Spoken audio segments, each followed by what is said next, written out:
ክርስቶس مساخم يخون كما يوعيكم أنا حفتكم سوزانية سلام كتكون دما بعلت مولو تسفاية لما حتى دما حدش فيديو حيزلكم متعني أهو حدش تلهنكم سبسكرايب مقال أي ترسيعهم بيتسلهنكم ما كم تلمون لايك نداقوركم أبرهات عني كلكم يدلي يتأقميو دعنا يهانزيو كم كريستيان كنفلت يقبئنا لولم حسبات دما كم مهاران كم تحف كل سنبكم دما قال كلكم كل جزي ببسامونو نايت أمر وآحيزلكم يمتقى لما حنت دما بزعوات ومن حمامات حيزة متعني هو أبز حجي تمالي هوسا أنا باريام نتوهلا نجيتنا من هالنا يسوع كريستوس نمتاي هوسا أنا باريام توهيلو هوسا أنا ستاي مالتيو باريام كأنتاي مالتيو لبل فيديو سريحة نيرة حدشت لهنكم أفتحتي يوم تلكم اللي هو أتهم كتسمعوا يعدمكم لما أنت دما بزعوا إنه حمامات كله كريستيان زخنا كاسوني كسكاب عارو زلو نجيتنا مرهنا يسوع كريستوس حمامات ندا ذكرة نجيتنا مرهنا يسوع كريستوس غاين مكران سقلتن مشاتون نسلو زحاسو ونجراتن بزح نجرات أو زوج تسومن زتجورو نجرات ندا ذكرت بيت كريستياننا نس مؤمناتهم كوينا دما تقنيلو سومناتيو أبونا قدس ياريد ببسومنو نايت أمر وعشرة إلنا كم تنمر حجر ما نسومنو زي لأنه وعلو سيامي هو ويركب لما جمرتها سوني دحرسن بت لنا دما سومن حمامات سوني تواهلا تتوع مالتيو جيتنا مرهنا يسوع كريستوس خص أنا بأريا ميلونا ويروساليم مسأتوا بيت كريستيان كم زنتهن إحنا دما بيت كريستياننا كنفتون كنتقرن بيت كريستياننا كنتقرن تمرتي جيرو لنايو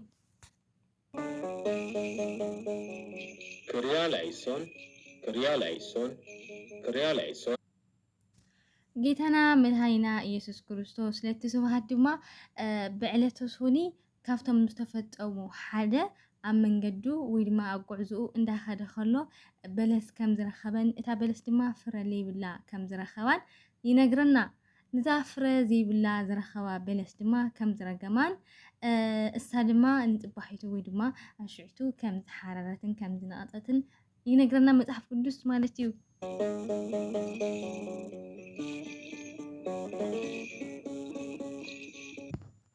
ስለዚ ድማ ኣቦታትና ክነግሩና ከለዉ ብምክንያት ዕፀ በለስ ኣቢሉ ንመርገም ከም ዝረገማን መርገም ከም ዘጥፍአልናን ኣቦታትና ይነግሩና ማለት እዩ። ኣብ ሰሙነ ሕማማት ናይ ዝኾኑ ቅዱሳን ይኹን ናይ ዝኾኑ ሰማዕታት ይኹን ናይ ዝኾነ ይኹን ኣይዝከርን እዩ ኣይግበርን እዩ። ቅዳሴም ሓሙሽተ ኮይኑ ካብኡ ውጪ ኣይቅደስን እዩ ማለት እዩ። ሓሙስ ናይ ባዕሉ ትርጓሜ ኣለዎ እዩ። ሓሙስ ምስ መፅሓና ገለ ክንብል ኢና ማለት እዩ። ኣብዚ ሕጂ ሰዓት ግን ናይ ጌታና መድሃኒ ኢየሱስ ክርስቶስ ለትስብሃት ጥራሕ እምበር ናይ ካልኦት ከም ዘይዝከር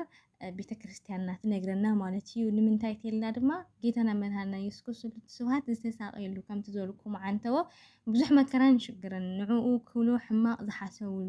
ዝተማኸሩሉ ሽርክና ዝፈጠሩሉ ናይ ሓሶት ምስክር ዝቐርበሉ ዝተሰንከረሉ ስለዝኾነ ብዙሕ ነገራት ዝተፈፀመሉ ስለዝኾነ ንሱ እንዳዘከረት ቤተ ክርስቲያንና ንውሉድ ወለዶ ድማ እንዳመሓላለፈት ስለ ጌታና መድሃኒና ኢየሱስ ክርስቶስ ንክንፈልጥ ትገብርና ስለዝኾነት ኣብ ሰሙን እዚ ድማ ብዛዕባ ንሱ እንዳሰበኸት እንዳነገረት እንዳመሃረት ድማ ትቕኒ። ስለዚ ናይ ዝኾነ ይኹን ቅዱሳን ሰማዕታት ጻድቃናት ድማ ከይዘከረት ብዛዕባ ናይ ጌታና መድሃኒና ኢየሱስ ክርስቶስ ጥራሕን ብቻ ትምህረሉን ትነግረሉን ትቕኒ ሰሙን እዩ ማለት እዩ። ብተወሳኺ ድማ ኣብዚ ሰሙን መብዛሕትና ንሕና ንርኢ ኮይና ዝኾነ ሞት ዝኾነ ፍትሓት እንድሕር ዳኣ ሃልዩ ኮይኑ ኣይግበርን እዩ። ብተወሳኺ እውን ኣቦታትና ኩሉ ግዜ ኣቕሽቲ ማለት እዩ እንድሕር የሳልሙና ገለ እንድሕር ነይሮም ኮይኖም ኣብዚ ሰሙን እዚ ድማ ኣየሳልሙናን ማለት እዩ። ብወልዕትና ኮይና ብዙሕ ዝኽሪ ክህልወና ይኽእል እዩ ወላ ሕጂ ማለት እዩ እና ጥራሕ እግርካ ቤት ትምህርቲ ትማሃር ኮይንካ ቤት ትምህርቲ ትኸይድ ናብ ዝኾነ ትኸድ ኮይንካ ናብ ዝኾነ ትኸይድና እሱ ድማ ቤተ ክርስቲያንና ትነግረና ንምንታይ እያ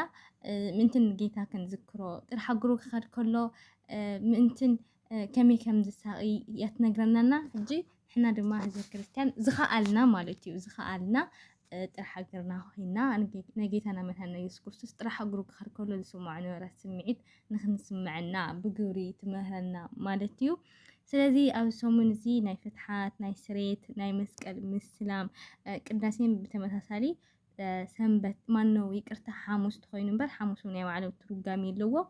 ኣይፍጠምን ማለት እዩ ጥምቀት ክርስትና እንድሕር ውዒሎም ኣብ ሰሙን እዚ ኣይፍጠሚ ይሸግረለንን እየ ማለት እዩና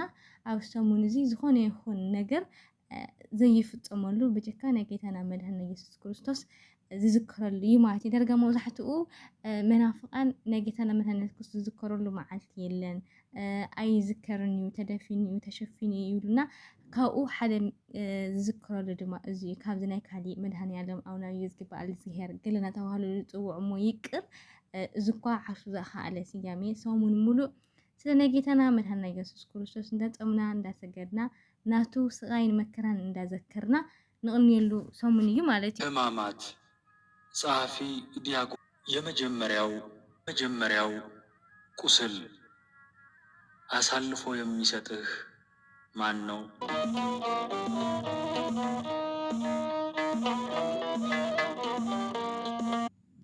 ስለዚህ ህዝበ ክርስቲያን ማለት እዩ ከም ዝናበልና ናይ ጌታና መድሃንና ኢየሱስ ክርስቶስ እንደዘከርና ኣብ መጽሓፍ ቅዱስ ድማ ብሰፊሑ ክንረኽቦ ንኽእል ኢና ኣብ ማቴዎስ ምዕራፍ 21 ካብ 17 ክሳብ 21 ዘሎ ንረኽቦ ኢና ኣብ ማርቆስ እንድሕር ከይድና ምዕራፍ 11 ፍቕዲ 13 ዘሎ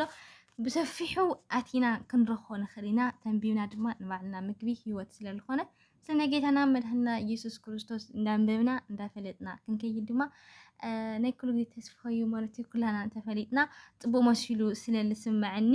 ናይ ሎማዓንቲ ቪድዮ እዚኣ ትመስል ነይራ ሓድሽቲ ዝኾንኩም ሰብስክራይብ ምግባር ኣይትረስዑኹም ሰሰና ይንዓኹም